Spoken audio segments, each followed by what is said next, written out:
കൊളൂംസ് law. എന്താണ് Coulomb's law? രണ്ട് point charges separated by a distance of r, അങ്ങനെയാണ് അവർ തമ്മിലുള്ള ഫോഴ്സ് ആണ് കൊളൂംസ് ലോ തരുന്നത്. ആ ഫോഴ്സ് എന്ന് പറഞ്ഞാൽ എന്താണ്?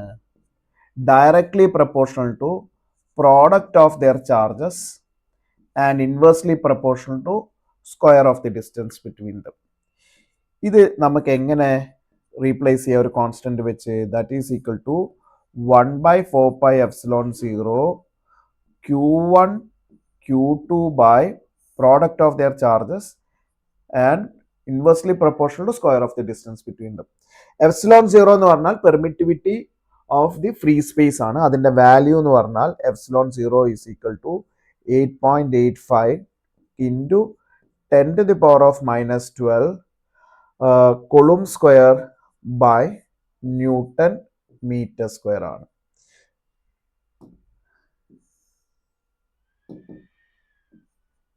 K വാല്യൂ എന്ന് പറഞ്ഞാൽ 1/4πε0 ആണ്.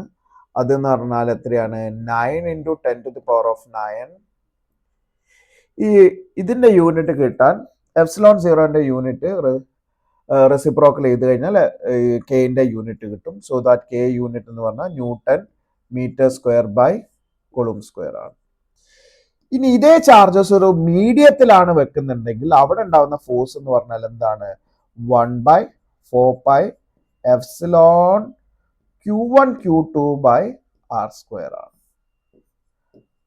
ഓക്കെ, എപ്സിലോൺ എന്ന് പറഞ്ഞാൽ എന്താണ്? പെർമിറ്റിവിറ്റി ഓഫ് ദി മീഡിയം ആണ്. ഇനി എപ്സിലോണും എപ്സിലോൺ സീറോയും തമ്മിലുള്ള റിലേഷൻ എന്ന് പറഞ്ഞാൽ എപ്സിലോൺ എന്ന് പറഞ്ഞാൽ epsilon are times epsilon zero. അപ്പൊ എപ്സിലോൺ ആർ എന്ന് പറഞ്ഞാൽ എന്ത് എഴുതാം? എപ്സിലോൺ ബൈ എപ്സിലോൺ സീറോ എന്ന് എഴുതാം.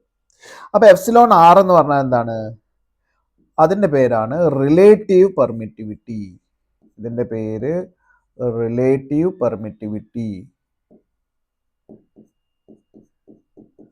ഇതിന് വേറൊരു പേരും കൂടി ഉണ്ട്, ഓർ ഡയലക്ട്രിക് കോൺസ്റ്റന്റ്. അപ്പം എപ്സിലോൺ ആർ എന്ന് പറഞ്ഞാൽ എന്താണ്? Dielectric constant of the medium. ഇതിന് യൂണിറ്റ് ഉണ്ടോ? ഇല്ല. This is a unitless quantity ആണ്. It's unitless. ഇത്രയാണ് കൊളൂംസ് ലോ.